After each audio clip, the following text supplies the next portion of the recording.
nu he pastor an tu mi he Bible a balmo nu pastor tu mi he Bible ni a chau hlang mi simo chulong sloin Reverend impacting ha hen hi Bible cha moti kha apakhat nak a van halta kan du mi se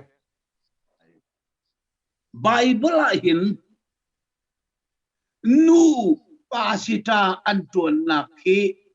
mu deng om lo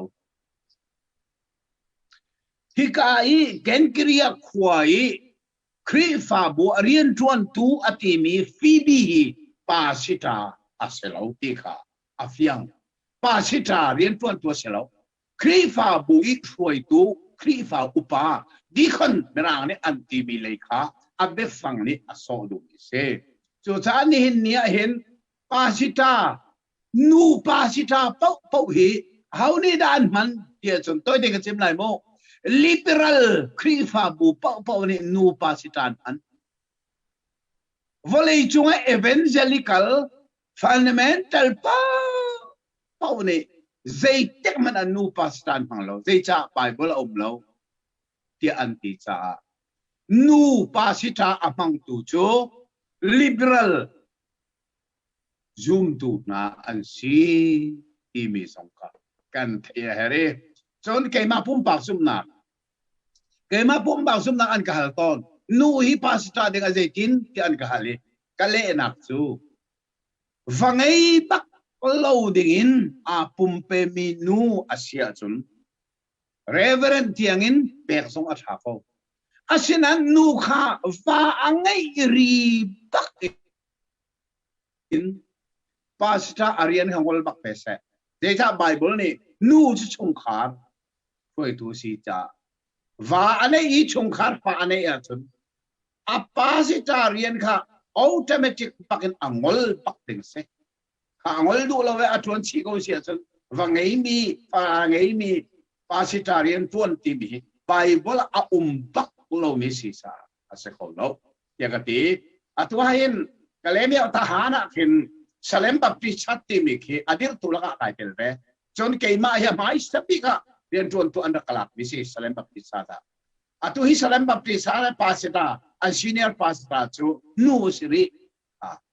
ma khi nu zong khi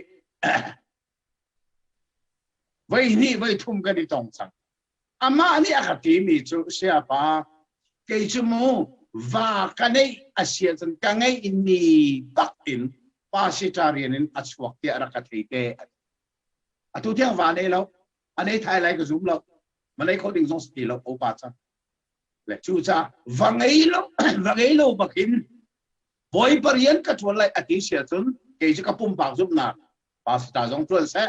reverend zong pel se asedan va an ngai nu nu chu bible ning ten chung khar zo ken se tri fa bu zo ken tu paulo chung khar zo ken tu pa chung khar angai ya chun chung khar zo ken ya bible ti sa va angai mi nu chu pasita ke chu ka pum pak su nak za a zan ka chong tak lo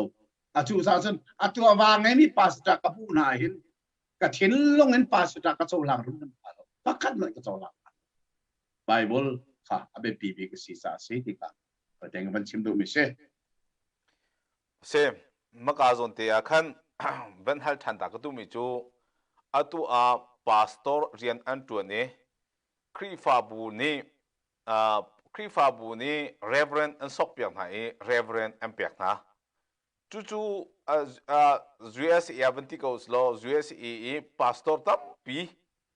an mi soi tu tam pi anum chu na ni chen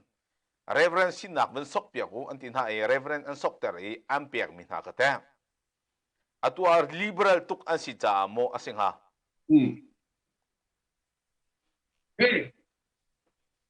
lai ramba pichu liberal siangina kan kai sa liberal siangina kai mi pa po ri khan tu ton mi se chu cha chun volei chunga hit evangelical Christian le fundamental Christian all po they take mana nu gi pasita minister laina chau tan sbal lo ni tiang so lang lo atua kin zo man lo Mizorama angan chami chu Presbyterian se awan chang tu Baptist se apatum nak zu PC se Mizoram khi pha bùa Presbyterian zong Baptist zong azay tek mana nu cho pasita anchol ni tia cho lang ba nu pasita pakat na nu blo kol kan lan lungwa anchol lang blo nu cho ase kholo ya Bible asi achim cha kan ni lai mi kan liberal tuk cha nu pasita kan chol lang nak se liberal kan siru ase ko chu chút tí xia ta nu bol ni dikon an tua mi ha ka ta atu me cheu khat a chan dikon ke an chau thang phon lo dikon ke nu ke an chau thang lo na en pastor tu a chan chau thang phon ha ma ka zon te ka ma khan pal tak tak mi si Bible lo mi si atu nai ka rel mi rom dal le ruk chang khat na kha phoebe hi dikon si ya abekalning akrit bekalninga anpu anzo te kan mu se chu cha chon nu hi pasita te me minister laina Bible khozeika ana lo mi kan ni lai mi ni kan tron thom de mi se kan liberal cha se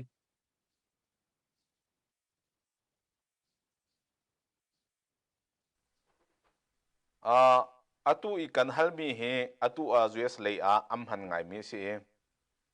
US lei a zong aum bak mi si mi chiu ka chu US ra ma hem biakin hin kan lang nai chu biakin kan ha mi chunga akan timi chu nam pastor he nu samo akan te tia akan timi tampian mi chiu ka chu nu pol kha khaban tu kha hal na kha bi theng lo chu cha hen ka kharu har ngai mi thel pakha chu maro kha kan hal mi kha se si America zong he ani lo lai lo America zong he angai ngai tia lai tang ha missionary and rakha mi kha Northern Baptist si Northern Baptist pol he liberal long ten si chu cha san America Northern Baptist he atu cha an rock ti chang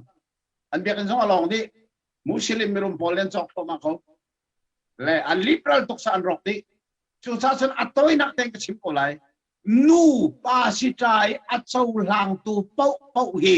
liberal Christian and see liberal di sa Bible be pi an rot lo Bible be pi an rot lo min se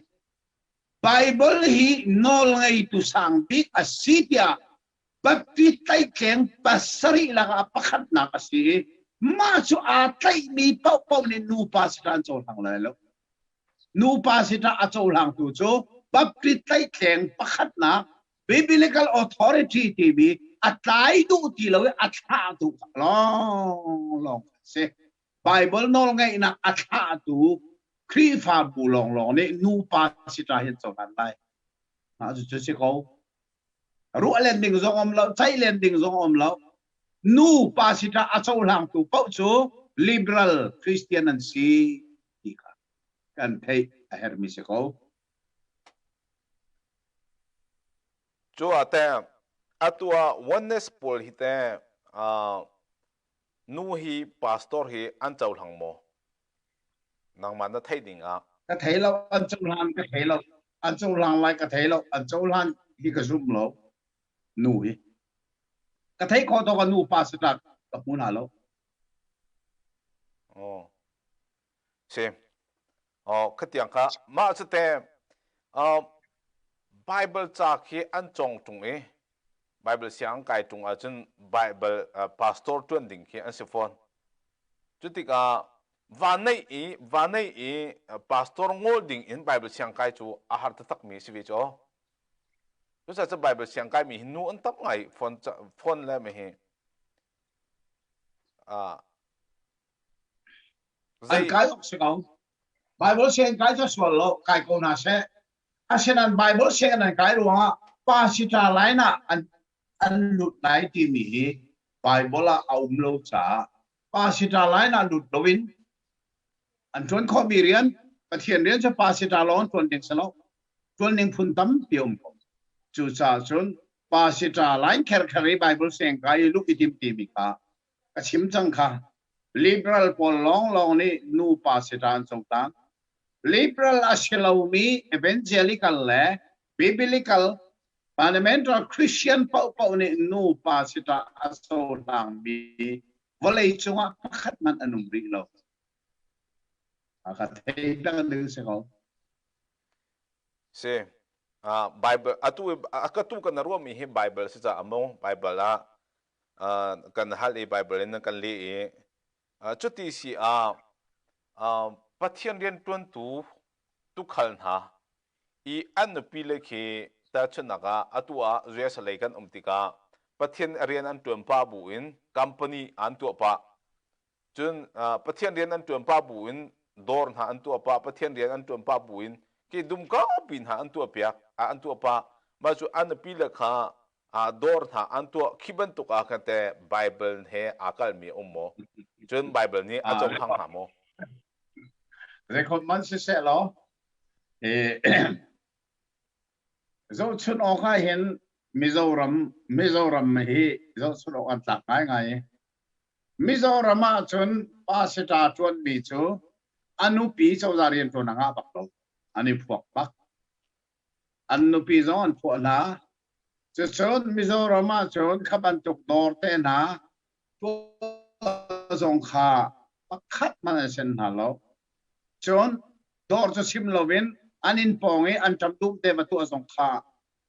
an du bak lo I achan pakhat chu an ni Mizoram chu atuan pasitor pakhat ni krifa bu panina pathum na zo khan ri chmo chu cha an la kha ya atam I an fa le siang in an kai nak ting tiang zong asa an la kha ai zain an pek sa aleng lei khaban tuk si po ji to la dor to la ve te na to kha pakhat man siang lo an to lo kan ni lai thang a chun ka sim chang ka liberal tok kan si cha lai thang kan liberal tok cha an pa sita si an nu chau za rian chon mi zon tam pi tu hi khate na khan to chon atu kan tlang na khen chon thang sang khoi pa sita na cho dor ngan bi kan to sing le zan dor long khan to tu hi kor war ngai an si khaban tuk te na kha pa sita ni dor te na an toy khaban tuk kha rian kan chuan le hi song hi ze common se lo ka chim chia mi kha liberal